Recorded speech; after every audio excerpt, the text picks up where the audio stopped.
Bradesco. Entre nós, você vem primeiro. Boa noite. Boa noite. 2 menores foram apreendidos hoje em São Paulo suspeitos de atirarem em um motociclista durante uma tentativa de assalto. Dessa vez, eles fugiram sem levar nada. Minutos depois, a dupla conseguiu roubar outra moto na mesma avenida. O crime foi gravado. O vídeo mostra a fuga dos menores. Um deles aparece em cima da moto roubada. As 2 vítimas estão na calçada, tirando o capacete. Pelo menos 4 menores cercaram a moto. E em poucos segundos, todos fogem. 2 de moto e 2 a pé. Eles conseguiram fugir por cerca de 3,5 km, mas acabaram apreendidos pela polícia. A arma usada no roubo não foi encontrada. O dono da moto foi chamado para recuperar o veículo. Chegou em 4 caras, um com sua arma socou na minha cara e levou a moto embora. E dois foi na moto e 2 saíram de pé. A polícia afirma que antes de cometerem essa infração, os mesmos menores tentaram roubar uma outra moto aqui nesta mesma avenida da Zona Sul de São Paulo. O motociclista tentou fugir e foi baleado. A vítima, de 36 anos, foi levada para o hospital, onde passou por cirurgia. A condição de saúde é considerada estável. Nos primeiros 4 meses deste ano, o número de jovens infratores detidos em flagrante cresceu mais de 27% no estado de São Paulo, em comparação com o mesmo período do ano passado. Em todo o Brasil, 138 medidas socioeducativas para menores são executadas por dia. Existe quase que um padrão de 1/3 dos flagrantes realizados pelas polícias, não só no estado de São Paulo, mas de uma forma generalizada no Brasil, 1/3 envolver menores de idade. Enquanto houver a facilitação para que o criminoso de verdade utilize o menor, ou que o próprio menor não se sinta punível, ele vai continuar cometendo os atos. Os menores apreendidos foram encaminhados para a Fundação Casa. A polícia informou que investiga os crimes praticados por eles. Novas imagens podem ajudar a polícia a descobrir paradeiro de turista britânico no Rio de Janeiro. Vazamento de dados expõe 16 bilhões de senhas de internet. Depois de novo bombardeio iraniano, o exército de Israel afirma que a população precisa estar preparada para uma guerra prolongada. No Rio Grande do Sul, mais de 6.000 pessoas já tiveram que sair de suas casas por causa da chuva.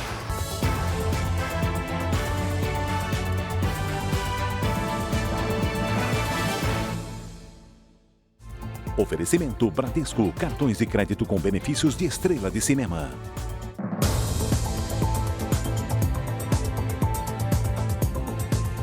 Estamos juntos e com uma descoberta de policiais que investigam o roubo de cargas. Eles perceberam uma quadrilha ligada ao comércio ilegal de bicicletas. Cada uma delas chega a custar R$100 mil.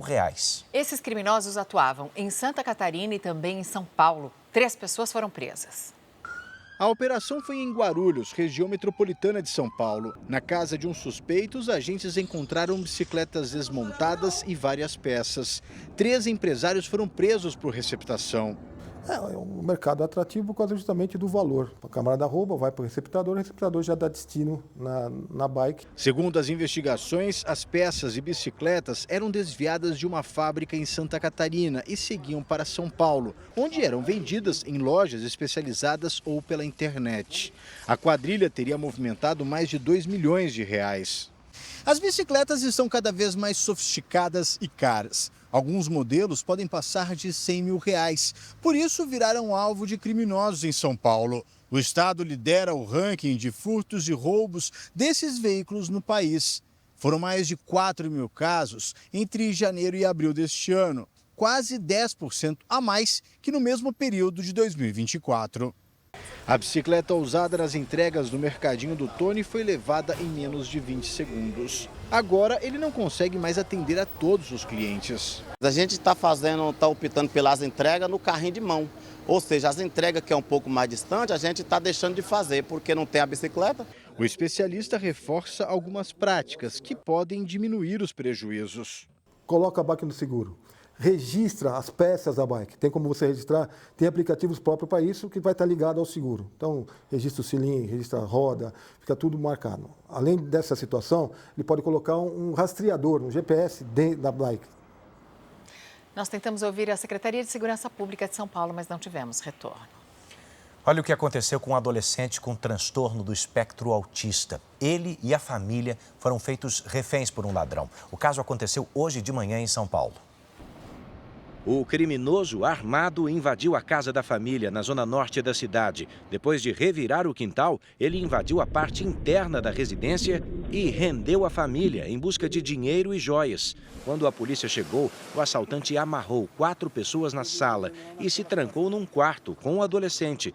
O GAT foi acionado e passou a negociar com o criminoso até que ele se rendeu. Ninguém ficou ferido. Segundo a polícia, Michael Breno Firmino, de 29 anos, já foi preso antes por roubo e receptação, além de invasão à residência.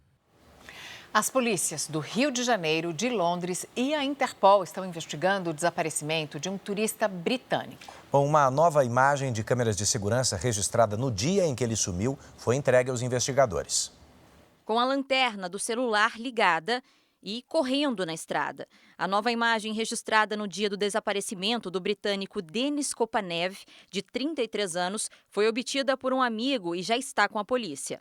Pelo que a gente vê, ele está aparente, é bem escuro, mas dá para ver que ele claramente sabe onde ele está usando o celular para iluminar o que está na frente dele. Denis tem cidadania britânica e russa e trabalha em um banco inglês. Ele desapareceu no dia 9 de junho, depois de deixar a casa alugada em que estava hospedado. Era a 4ª vez que visitava o Rio. O passaporte e os pertences dele foram encontrados no imóvel. Além da Polícia Civil aqui do Rio de Janeiro, a Polícia Internacional e a Polícia Metropolitana de Londres também investigam o caso. A Embaixada Britânica no Brasil e o Ministério das Relações Exteriores do Reino Unido estão em contato com a mãe de Denis Kopanev, que mora na Rússia. Eu espero que ele só esteja perdido na floresta e conseguiu beber um pouco de água das chuvas que teve. E ainda está lá tentando achar o caminho certo para sair de lá. Essa é a única possibilidade, depois de 11 dias, que me dá esperança de que ele está vivo. Uma cantora e modelo brasileira morreu depois de se submeter a 3 cirurgias plásticas em Istambul, na Turquia. Ela era uma jovem influenciadora, tinha 31 anos e teria feito uma permuta para promover a clínica em troca dos procedimentos. Essas são as últimas imagens da brasileira antes das cirurgias. Ana Bárbara Budrini, de 31 anos, passou de uma só vez por 3 procedimentos: mamoplastia, lipoaspiração e rinoplastia. Horas depois, sofreu uma parada cardiorrespiratória e não resistiu. Segundo o marido, ela havia consumido bebida alcoólica na véspera e o médico estava ciente. Ele sabia muito bem que a Ana não estava em condições de performar nenhuma cirurgia daquele gênero, muito menos ter uma anestesia geral. A gente questionou várias vezes: doutor, será que está certo isso? E várias vezes ele brincou: não se preocupe. Este cirurgião plástico diz exatamente o contrário. Nos protocolos de pré-operatório, a gente orienta a suspensão do uso de bebidas alcoólicas de 2 a 7 dias antes da realização de cirurgias. Ana morava com o marido em Moçambique, na África. Com quase 800 mil seguidores numa rede social, ela ganhou os procedimentos em troca de divulgação. Esta foi mais uma das parcerias que ela conseguiu fazer com este hospital turco, que deu errado. O marido da brasileira chamou a polícia. O médico que realizou a cirurgia e o dono do hospital chegaram a ser detidos, mas foram liberados depois de ouvidos.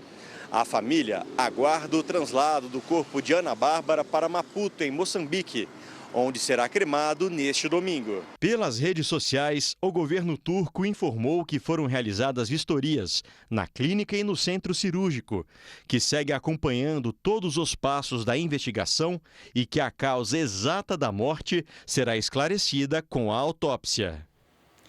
O governo de Benjamin Netanyahu afirmou que os israelenses precisam se preparar para uma guerra prolongada contra o Irã. O Irã disparou cerca de 30 mísseis contra o território israelense no 8º dia de conflitos. Ao menos 3 não foram interceptados, e os fragmentos dos que foram derrubados se transformaram numa ameaça à população. O impacto mais forte foi em Haifa, no norte do país. 3 feridos estão em estado grave. Um deles é um adolescente de 16 anos. Num abrigo antibomba, uma mulher de 51 anos morreu após sofrer um ataque cardíaco. Mais ao sul, em Beersheba, um bombardeio deixou uma cratera ao lado de prédios residenciais. Hoje, o exército disse que os israelenses precisam estar preparados para uma campanha prolongada de combate contra o Irã. O primeiro-ministro Benjamin Netanyahu garantiu que o país irá atacar todas as instalações nucleares iranianas. Segundo os militares, a campanha contra o Irã é a mais complexa enfrentada até hoje por Israel. Em visita a um prédio atingido por um míssil, o premier israelense voltou a dizer que o Irã não pode ter armas nucleares. Em entrevista a uma TV estatal, Netanyahu disse que Israel destruiu metade dos lançadores de mísseis iranianos e que avançou mais do que o esperado. O primeiro-ministro já havia declarado que o Irã nunca esteve tão fraco. Uma prova disso seria o lançamento de foguetes abaixo do que esperava o exército israelense. Representantes europeus se reuniram hoje na Suíça com o chanceler iraniano. Foi uma tentativa de encontrar uma solução diplomática para a guerra entre Israel e Irã. Nos Estados Unidos, o Departamento do Tesouro anunciou novas sanções ao regime iraniano. As sanções miram ao menos 20 entidades, 5 autoridades e 3 embarcações iranianas e têm como objetivo enfraquecer a capacidade do Irã de produzir armas nucleares. Na Casa Branca, a guerra é prioridade na agenda do presidente americano. Ontem, Donald Trump deu um prazo de 2 semanas para decidir se os Estados Unidos vão entrar diretamente no conflito entre Israel e Irã. Hoje, o republicano participou de uma reunião do Conselho de Segurança Nacional. Depois do encontro aqui em Washington, Trump viajou para Nova Jersey e voltou a falar sobre a guerra. Ele afirmou que seria difícil pedir que Israel interrompa os ataques aéreos contra o Irã, mesmo enquanto busca uma solução diplomática para acabar com o conflito. Na Suíça, aconteceu hoje a primeira reunião entre um representante iraniano e diplomatas europeus desde o início dos ataques. O chanceler do Reino Unido, David Lammy, afirmou que o Irã não pode ter uma arma nuclear e recomendou que o país continue as conversas com os Estados Unidos. Já o ministro das Relações Exteriores do Irã, Abbas Araghchi, declarou que não vai negociar sobre o programa nuclear enquanto o país estiver sob ataque de Israel. Também hoje, em uma reunião do Conselho de Segurança das Nações Unidas, os embaixadores dos 2 países na ONU disseram que não vão interromper os ataques. A Embaixada do Brasil em Israel começou a cadastrar brasileiros que querem deixar o país. O Itamaraty vai fazer um levantamento dos cidadãos que desejam voltar ao Brasil diante do agravamento do conflito entre Israel e Irã. Nos últimos dias, bombardeios atingiram prédios civis e deixaram dezenas de feridos. E o espaço aéreo israelense continua fechado.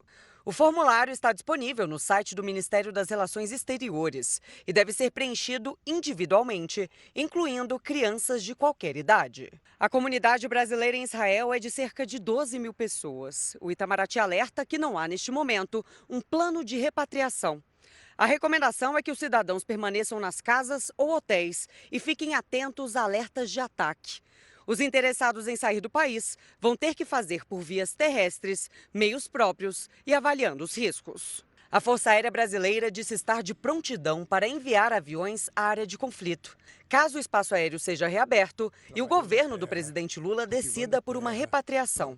No início do conflito entre Israel e o grupo terrorista Hamas, em 2023, mais de 2 mil pessoas deixaram a região em aviões da FAB. Hoje, 4 secretários do governo do Distrito Federal que estavam em Israel chegaram a Brasília. Eles foram para o país em uma missão de fortalecimento da cooperação internacional. A gente ainda ficava com medo dos mísseis, porque a gente sabia que estava passando. Tinha míssil para tudo quanto é lado. É realmente o caos, dá muito medo. Eu dormi 4 dias no subsolo, porque para mim era um pânico você ficar escutando alarme nas ruas, no hotel. Também desembarcaram no Brasil hoje 3 secretários de governo de Mato Grosso do Sul. Nos Estados Unidos, um deputado republicano foi vítima de ameaças antissemitas enquanto dirigia em uma estrada de Ohio. O suspeito foi preso e aguarda audiência com a justiça. Max Miller disse que estava com a família na estrada quando outro motorista fechou o carro dele na rodovia e fez gestos agressivos. Depois mostrou uma bandeira palestina e ameaçou matá-lo. Pelas redes sociais, o deputado republicano declarou: como fuzileiro naval, um judeu-americano orgulhoso e um defensor ferrenho de Israel, não me esconderei diante dessa flagrante violência antissemita. Vários congressistas condenaram o incidente violento, entre eles o presidente da Câmara, Mike Johnson. Um adolescente de 15 anos sobreviveu ao ser atingido por um raio em Nova York, nos Estados Unidos. O garoto estava com um grupo de amigos no Central Park quando começou a tempestade. Foi quando o raio caiu exatamente na árvore que ele tinha escolhido como abrigo. A corrente elétrica ainda alcançou o colar de metal que esse jovem estava usando. De acordo com a polícia, o adolescente foi levado para o hospital, mas sofreu apenas queimaduras leves. Em caso de chuva e tempestade com raios, nossos avós já diziam, né? Não fique embaixo de uma árvore. Mais de 6 mil pessoas já foram obrigadas a abandonar suas casas por causa das chuvas no Rio Grande do Sul. A situação é cada vez mais delicada. Eram 5, agora são 6 rios que transbordaram. Hoje a Defesa Civil confirmou a terceira morte no estado. Mauro Perfeito, de 72 anos, foi atingido por uma árvore que caiu com a força da chuva em Sapucaia do Sul, na região metropolitana. Já são 3 mortes confirmadas até o momento. As outras 2 aconteceram em Candelária, no Vale do Rio Pardo, e em Caxias do Sul, na Serra Gaúcha. E um homem de 65 anos que estava dentro de um carro foi arrastado pela correnteza e está desaparecido. 6 rios transbordaram. Hoje a chuva deu uma trégua e a água começou a recuar. Em São Sebastião do Caí, o rio Caí atingiu 13 metros e moradores ficaram ilhados. Mais de 500 pessoas tiveram que sair de casa. 5 abrigos emergenciais foram montados para atender a população. O município de São Jerônimo, a 70 quilômetros de Porto Alegre, foi inundado pelos rios Jacuí e Taquari. Mais de 400 pessoas deixaram as áreas de risco. A água vem vindo, vai tapando a casa e vai... Às vezes não dá nem tempo de tirar as coisas, porque a gente pensa assim, não vai vir. Eu estou acostumado com o rio, não vai vir, porque eu... Não, isso é mentira. Na região central do estado, moradores de cidades inteiras estão ilhados sem acesso por rodovia. Em Porto Alegre, cerca de 100 famílias já foram atingidas pelas chuvas. A preocupação maior agora é com o Guaíba, que deve aumentar o volume por causa dos rios que desaguam aqui. Com isso, pode atingir a cota máxima de inundação. Mesmo assim, não deve inundar a capital Porto Alegre. Segundo a Defesa Civil, se a chuva baixar nos próximos dias, a previsão é que o volume retorne ao normal. A gente tem ainda um pouco de chuva, né? A tendência é que para o sábado dê uma melhorada nesse sentido, né? Da questão de volumes, ainda alguma coisa de chuvisco, chuva fraca em algumas regiões, mas a tendência é a redução, então, desses volumes no sábado. Como precaução, os bombeiros colocaram 200 sacos de areia e argila no Cais Mauá, área central da cidade. Esse tipo de medida foi usada na enchente de maio do ano passado, mas não conseguiu conter a inundação em Porto Alegre.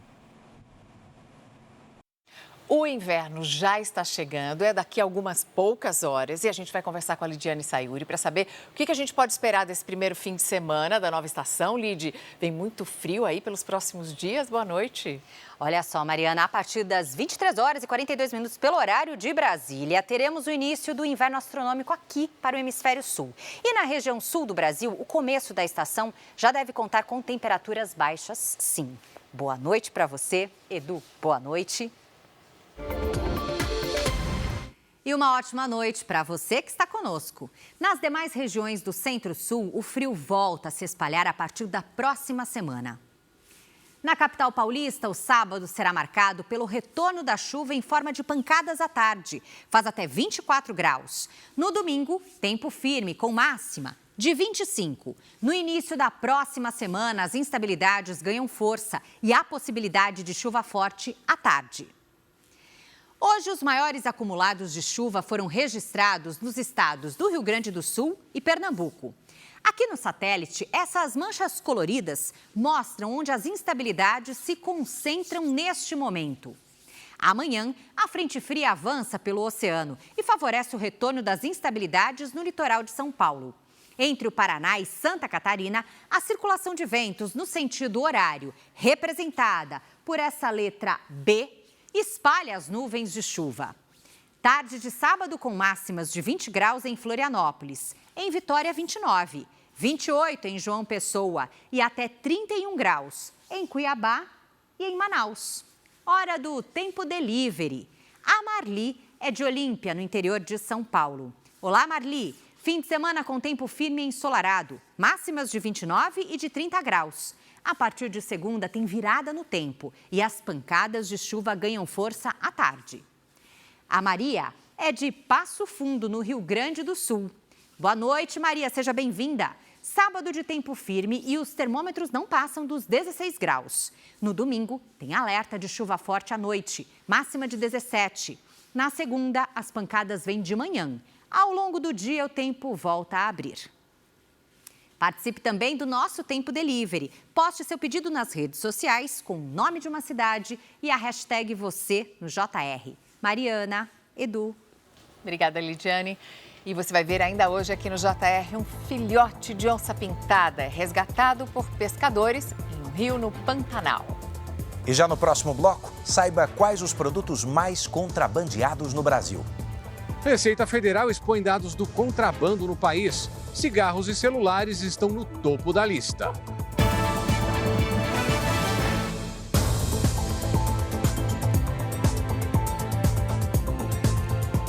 É que já está um pouco tarde, senão você veria os dois aqui com um cafezinho na bancada, viu? Daqui a pouco a gente vai falar sobre isso, não perde não, tem reportagem especial no Jornal da Record sobre o poder do café. Mas antes disso, o ministro do Supremo Tribunal Federal, Alexandre de Moraes, mandou prender de novo aquele homem que quebrou o relógio de Dom João VI durante a depredação de 8 de janeiro de 2023. Moraes ainda pediu uma investigação sobre a conduta do juiz que determinou a soltura. O mecânico Antônio Cláudio Alves Ferreira deixou a prisão sem tornozeleira eletrônica por ordem de um juiz de Uberlândia, Minas Gerais. Antônio Cláudio foi condenado a 17 anos de prisão pelos crimes de abolição violenta do Estado Democrático de Direito, golpe de Estado, associação criminosa armada, dano qualificado e deterioração de patrimônio tombado. Na decisão, o magistrado Lourenço Migliorini entendeu que o réu tinha direito de cumprir o restante da sentença no regime semiaberto e dispensou o monitoramento eletrônico, alegando que o Estado de Minas Gerais não dispunha do equipamento. A revogação da soltura foi assinada pelo ministro Alexandre de Moraes, do Supremo Tribunal Federal. Moraes também determinou que o juiz mineiro seja investigado por ter tomado a decisão fora do âmbito em que podia atuar, sem que houvesse qualquer permissão do STF nesse sentido. Para o ministro, a transferência de Antônio Carlos para o regime semiaberto só poderia ser determinada pela Suprema Corte depois do cumprimento de 1/4 da pena, o que ainda não aconteceu. Com a repercussão do caso, a Secretaria de Justiça e Segurança Pública de Minas Gerais afirmou ter mais de 4.000 tornozeleiras disponíveis e que o detento tem um prazo de 60 dias para instalar o equipamento. O Jornal da Record não conseguiu contato com o juiz Lourenço Migliorini, nem com a defesa de Antônio Cláudio Alves Ferreira. A Receita Federal lançou hoje um ranking com os maiores contrabandistas do país. Em menos de 3 anos, o prejuízo aos cofres públicos passou de 2 bilhões de reais. Cigarros e celulares estão no topo da lista. A lista vai ser atualizada mensalmente e inclui quase 38 mil empresas e pessoas envolvidas em contrabando e descaminho. São 58 mil processos encaminhados ao Ministério Público, que representaram, desde 2023, um prejuízo de mais de 2 bilhões de reais aos cofres públicos. O contrabando acontece quando um produto de venda proibida entra no país, como drogas, armas e falsificações. Já o descaminho ocorre quando a importação de itens legais é feita sem o pagamento de impostos. Os principais produtos da lista são cigarros, incluindo os eletrônicos, com prejuízo de quase 850 milhões de reais. E celulares que causaram perdas de quase R$500 milhão. A gente realiza combinações, cruzamentos e, a partir disso, chegamos à identificação dos principais indivíduos que cometem os crimes de contrabando, descaminho. A Receita Federal estima que anualmente o contrabando e o descaminho geram mais de 500 bilhões de reais de prejuízos aos cofres públicos. Além de prejudicar a arrecadação, há um efeito direto no desemprego, já que os produtos que poderiam ser produzidos no país são trazidos de forma irregular. Aqueles produtos que são objetos, seja de contrabando ou de descaminho, oferecem um risco muito maior em termos de qualidade do produto e também em relação à credibilidade do fornecedor desse tipo de serviço. Me conta, como é que você protege as suas senhas, hein? 16 bilhões de senhas de redes sociais e de serviços online vazaram hoje. Foram expostas na internet. A descoberta foi feita por especialistas em segurança digital da Europa, depois de ataques hackers. Foram invadidas contas da Apple, Google, Facebook, Telegram e empresas governamentais de vários países do mundo. As senhas ficaram expostas em 30 bancos de dados abertos, mas a duração dessa exposição ainda está sendo investigada.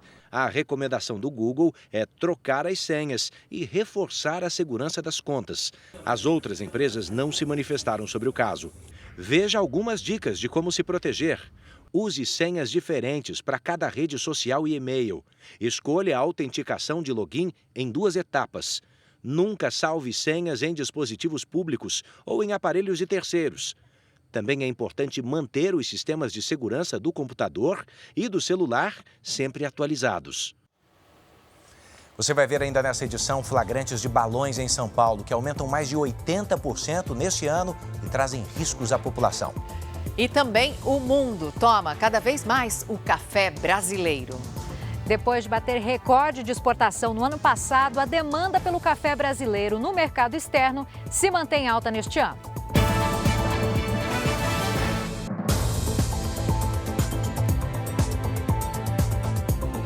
Vem cá, você sabia que o Brasil é o país que mais produz e exporta café em todo o mundo? E mesmo com esse preço mais alto, no último ano as vendas para os outros países bateram recorde, como você vê agora na reportagem especial. Há quem diga que fazer um bom café não tem segredo. Mas será mesmo? A Silmara e o Edenilson são pequenos produtores no interior de Minas Gerais. Por aqui o café é realmente especial. Pureza, aroma, sabor. Qualidade no paladar que começa ainda no pé. Os grãos de cafés especiais são selecionados com muito critério, sem defeitos ou impurezas. A maturação dos frutos também merece atenção. Estar no ponto exato na hora da colheita pode elevar as propriedades da bebida. O cultivo em áreas mais altas também agrega valor. A quase 1.300 metros de altitude em relação ao nível do mar, não é nada fácil plantar café, o café de montanha. Por aqui, os produtores criam estratégias para conseguir proteger as plantas e criam barreiras como aquela ali, que são de bananeiras, para que o vento não chegue e não destrua as folhas. Uma outra estratégia é essa aqui na terra. Eles constroem escadas para ficar um pouco mais fácil na hora da colheita. A gente viu que no nosso cuidado, ali no trabalho que a gente fazia, acrescentando alguns detalhes no manejo e até mesmo aqui na lavoura, a gente conseguia produzir. Minas Gerais é o estado que mais produz café no país. Na cidade de Guaxupé, Sul Mineiro, fica a sede da maior cooperativa de café do mundo. Os lotes de mais de 20 mil cooperados chegam por aqui em caminhões e são estocados em armazéns como este. Os grãos crus são depositados em sacos gigantes e etiquetados. Uma parte, então, é reservada para passar por testes. Os especialistas avaliam qualidade, tamanho e sabor nas amostras. O café passa pela classificação manual dos grãos, checagem de umidade e pesagem de impurezas. Depois vem a torra e a moagem para o teste final, o sensorial, a degustação que é feita em duplas. É muito rápido, é questão de você fazer a absorção do café, né? Dar essa puxada, faz esse barulhinho e a resposta já vai para o cérebro. Depois da classificação, as amostras ficam aqui, neste arquivo. Elas ficam armazenadas como se fossem documentos. Esse código de barras funciona como um RG do café, onde estão todas as informações do lote do produtor. Caso o produtor tenha alguma dúvida no resultado da sua classificação, a gente vai até essa via arquivada, vamos abrir ela num papel preto e vamos esclarecer para ele, tirando as dúvidas, porque o café dele teve aquele devido resultado final.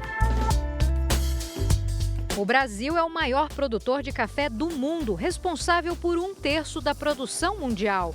É também o líder em exportação. Se a gente olhar em blocos econômicos, em continentes, a Europa é o que a gente mais expede café. Depois a América do Norte e agora está despontando bastante também a Ásia.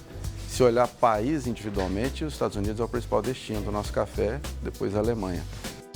Em 2024, as exportações bateram um recorde com quase 50 milhões e 500 mil sacas. Cada saca tem 60 quilos. Neste ano, o ritmo segue parecido. A diferença é que o preço disparou e ficou quase 70% mais alto com o baixo estoque da bebida no mundo.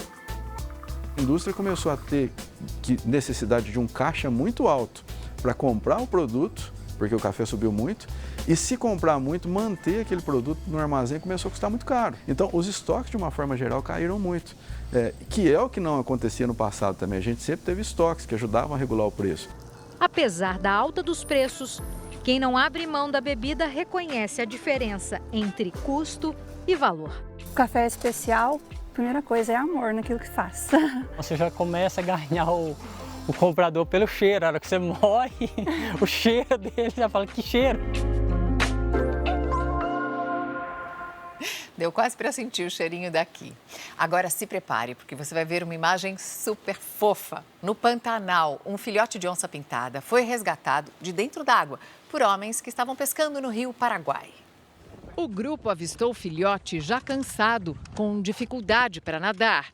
Os pescadores tentam chegar perto, mas a correnteza afasta a oncinha. Pega pelo rabo. O barco se reaproxima. Eles colocam a rede de pesca na água, mas o filhote escapa novamente. Logo em seguida, a própria oncinha nada em direção ao barco para ser resgatada. E dessa vez, ela consegue se segurar na rede.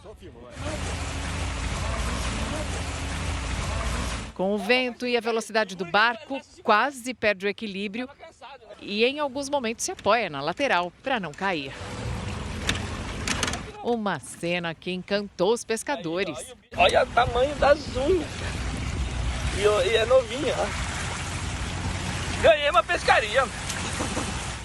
O filhote foi levado para as margens do rio, perto do local onde a mãe tinha sido avistada. A oncinha estava com medo e não queria largar a rede. Depois que ela se soltou, os pescadores voltaram para buscar o equipamento. Se não tivesse esse vídeo, iam achar que é história de pescador. Era Pesquei ou não era? uma oncinha. Fofa essa imagem. Coisa linda. Olha, nessa época do ano, aumenta a prática de um crime ambiental nas grandes cidades. Soltar balões. Quantos flagrantes a gente já te mostrou aqui na Record, hein? Segundo a Polícia Ambiental, inclusive, só na cidade de São Paulo, o número de registros aumentou mais de 80%. O seu Marco Antônio ainda tem nas mãos a carcaça do balão que quase provocou um incêndio no condomínio em que ele trabalha, em Mauá, na Grande São Paulo. Na noite de terça-feira, o balão ficou preso nas caixas d'água. As lanternas caíram sobre os carros. A queda quase provocou um incêndio. A situação só não piorou porque o fogo foi contido com extintores. Se não tivesse treinamento para mexer com o extintor, eu tinha pegado fogo nos carros. Estas imagens mostram que 2 homens ainda invadiram o condomínio minutos depois para tentar resgatar o balão. Isso aí é muito perigoso, mas no lugar que tem gás de rua aí, para dar incêndio é rapidinho. Os balões têm sido vistos com mais frequência em São Paulo, inclusive perto de aeroportos. Segundo a polícia, os avistamentos aumentaram mais de 80% neste ano. A prática é crime ambiental. A pena para quem produz, transporta, vende ou solta balões pode chegar a 3 anos de detenção, além de multa.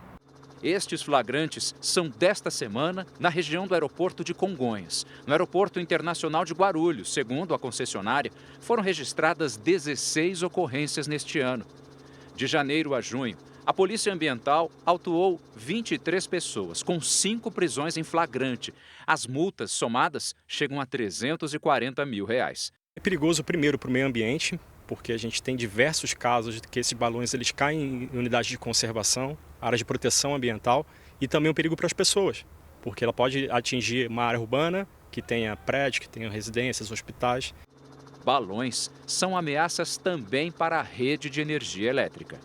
Quando um balão ele atinge a rede elétrica, ele pode causar uma série de problemas, curtos-circuitos, incêndios, queda de energia, apagões. É comum, nesta época do ano, balões atingirem a rede elétrica e acabar causando a interrupção de fornecimento para milhares de pessoas. A gente precisa do apoio para poder cadastrar esse tipo de ocorrência, denunciar, para a gente poder identificar esses indivíduos e fazer a prisão deles. Familiares, amigos e admiradores de Francisco Cuocco participaram de uma cerimônia hoje em São Paulo. O ator morreu ontem aos 91 anos. O velório, aberto ao público, aconteceu na região central da capital paulista. O ator foi um dos primeiros galãs da televisão brasileira, com mais de 60 anos de carreira. Toda a experiência dele, com toda a carreira brilhante que ele teve, sempre acho que o legado dele é muito importante para as novas gerações. A longevidade que ele teve está muito ligado justamente a ele ter encontrado esse propósito, esse ofício que ele amava tanto, que ele fazia com tanto amor e dedicação. Francisco Cuocco teve falência múltipla dos órgãos devido a problemas de saúde causados pela idade avançada. O enterro foi realizado no fim da tarde, numa cerimônia reservada. Francisco Cuocco deixa esposa, 3 filhos e 5 netos. Os Estados Unidos aprovaram um novo tratamento para evitar a contaminação por HIV. São 2 injeções por ano para a prevenção da contaminação pelo vírus HIV e do desenvolvimento da AIDS. A empresa responsável realizou 2 grandes ensaios clínicos que tiveram eficácia de 99,9%. O tratamento vai estar disponível para adolescentes e adultos, com um peso mínimo de 35 quilos. A empresa não divulgou valores, mas informações extraoficiais apontam que o tratamento pode custar o equivalente a R$135 mil por ano.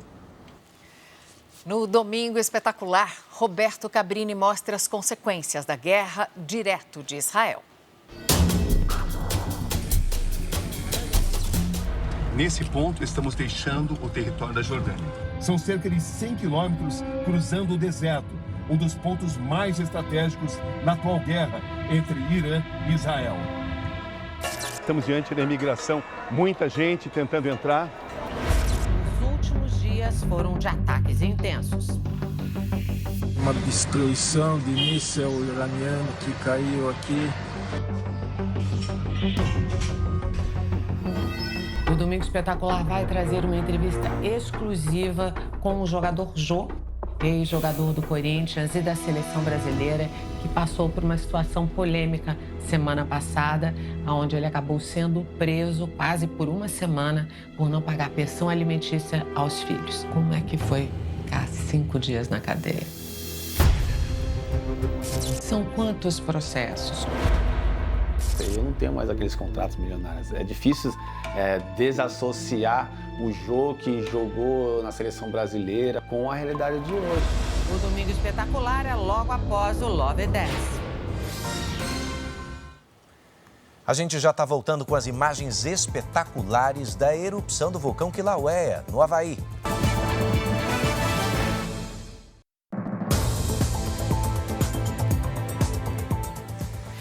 No Festival Cannes Lions, o maior evento mundial de publicidade e criatividade, o Brasil fez história. Conquistou 107 leões, incluindo 6 Grand Prix, o prêmio máximo da competição. Que orgulho, hein, gente? É o maior número de prêmios já alcançado pelo país numa única edição. Uma conquista que comprova a força das ideias brasileiras no cenário internacional. Durante 5 dias, profissionais de todo o mundo passaram pela Riviera Francesa em busca de inspiração, conhecimento e, claro, reconhecimento. O Brasil abriu o Cannes Lions como o país mais criativo do ano. E no encerramento, esse título foi celebrado em uma sessão especial, com um vídeo que relembrou campanhas icônicas, premiadas e que marcaram época. O principal nome do festival, Philip Thomas, destacou em entrevista a Zizo Papa, parceiro da Record, a contribuição do Brasil para o evento. Brazil give us a gift. They give us a gift of energy, creativity, diversity, difference, color. And to have that back at Cannes this year is an absolute joy. O Brasil termina o Cannes Lions com um feito histórico. Conquistou 107 leões, incluindo 6 Grand Prix, o prêmio máximo do festival, dado a campanhas, que são consideradas as melhores do mundo em cada categoria. É o maior número de Grand Prix já conquistado por agências brasileiras em uma única edição. Um resultado que não só consagra o talento criativo do país, como projeta o Brasil como protagonista global da publicidade. A nova geração também brilhou. Uma equipe de estudantes brasileiros venceu uma competição internacional destinada a jovens talentos. São os futuros leões. A gente está muito feliz, eu e meu grupo, né? Júlia, Iago, Gabriel, Lira e Marina. Somos pessoas que convivemos e gostamos de dar ideia. Os brasileiros também se destacaram na final do Young Lions, que reúne profissionais de até 30 anos. Entre os finalistas, a Daniele. A gente está no polo de publicidade do mundo, então isso já é surreal. É o contato com todas as pessoas, com os melhores trabalhos, assim, é muito incrível. Caran, que sai dessa edição com 19 leões, reforça a importância do festival para o mercado de comunicação. Os leões, obviamente, são pensados para celebrar, para homenagear as grandes ideias, mas mais do que isso, eles indicam o futuro da indústria.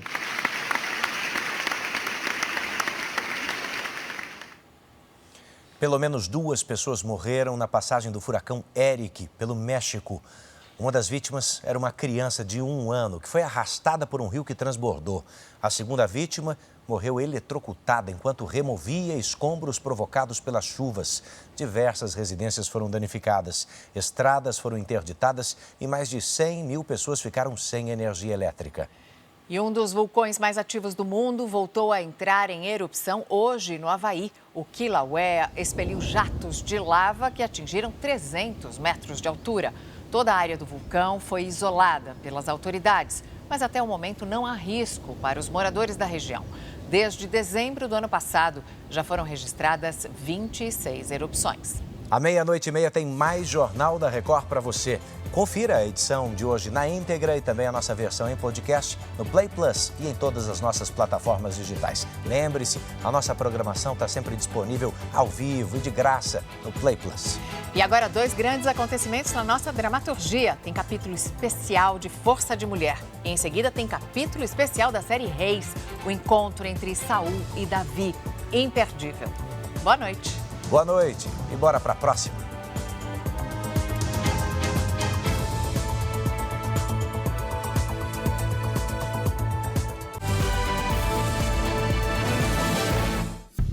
Bradesco, entre nós, você vem primeiro.